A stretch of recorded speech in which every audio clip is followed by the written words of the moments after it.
video was made possible thanks to the support of assetprotection.au, supporting security professionals achieve more with the Aritech range of products. Hey there and welcome.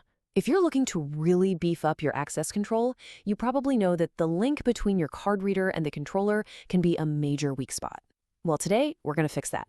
We're going to walk through step by step, setting up a fully secure encrypted OSDP connection between an HID reader and a Tecom TS1066 NAC. This is a real game changer for security, so let's just dive right in. So here's what we've got on tap. First, we'll do a quick rundown on what OSDP is and why it's such a big deal. Then we're going to get hands-on, configuring the HID reader itself using the mobile app. After that, we'll hop over to the software side and get the Tecom NX ready. And finally, we'll wrap it all up with the key takeaways you absolutely need to remember. All right, before we jump into the nuts and bolts and start tapping on screens, let's talk for just a second about what OSDP actually is and why it's pretty much the gold standard now for secure access control. You know, the big thing to get here is that OSDP is a giant leap forward from the older protocols. Think of it like this. It creates a secure, encrypted, and always-on conversation between your reader and the controller. That two-way street, that bi-directional link, is the secret sauce. It means the controller isn't just passively listening for a card swipe, it's actively talking back, making sure the reader is there, healthy, and secure at all times. Okay, enough theory. Let's get our hands dirty. We're going to start right at the door with the HID reader. And for this part, we'll be using the HID Reader Manager mobile app to get everything talking the OSDP language. First things first, go ahead and open up that HID Reader Manager app on your phone. It should automatically start scanning for any readers nearby. Just find the one you're working on. We'll start with the entry reader for the door, find it in the list, tap on it, and then hit Inspect to get the ball rolling. Once you're in the inspection report, you'll see an option for detailed configuration. Tap that and listen up because this next part is super important. Before the app will let you change a single thing, you absolutely have to power cycle the reader. Unplug it, give it a second, plug it back in. This is mandatory to unlock the settings. Seriously, don't skip this. Okay, once the reader comes back online, you're going to dive into the Communication Protocol menu. There are a few switches you got to flip here. First, enable OSDP itself, then turn on V2 compliance. Next, you're going to turn on both install mode and secure mode. And last, you'll set the baud rate, which is just the communication speed, to match what your Tecom system is expecting.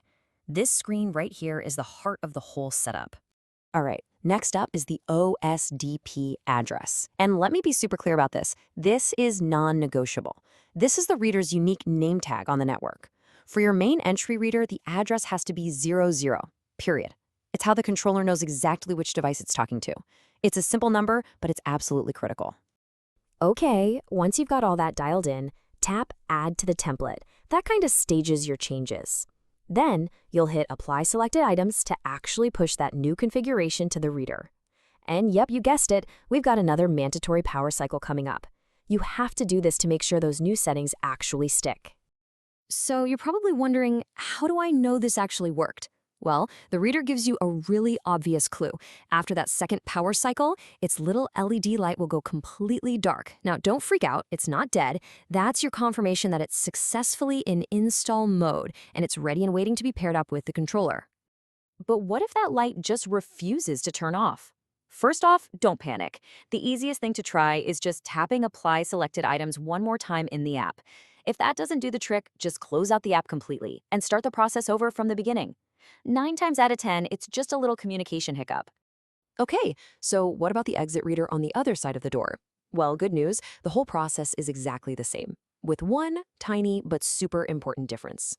When you get to that OSDP address screen, you're going to set this one to 01. This gives each reader its own unique address so they can both talk on the same line without getting their signals crossed. All right, our readers are all set up and patiently waiting. Now we've got to go tell the brains of the operation, the Tecom NAC, that they're coming online. For this part, we're switching gears and heading over to the CT Plus software on a computer. So pop open your CT Plus software and let's navigate a bit. You're going to go to Panel Programming, then find DGPs. Select the specific DGP that your reader is actually wired to. From there, head to the NAC Options tab, find the bus format for the port you're using, click on it, and just switch it over from whatever it was to OSDP. Simple as that. Okay, last step here in the software, we just have to officially add the reader. Go to the Assigned RIS tab and click Add. Now, for the RAS number, you're just going to enter the OSDP address we set up earlier, so 00 for our entry reader. Now, probably the most important little checkbox on this whole screen is Pull. You have to tick that box. That tells the NAC to start actively looking for that reader. Click OK, and for the love of all that is holy, don't forget to save your work.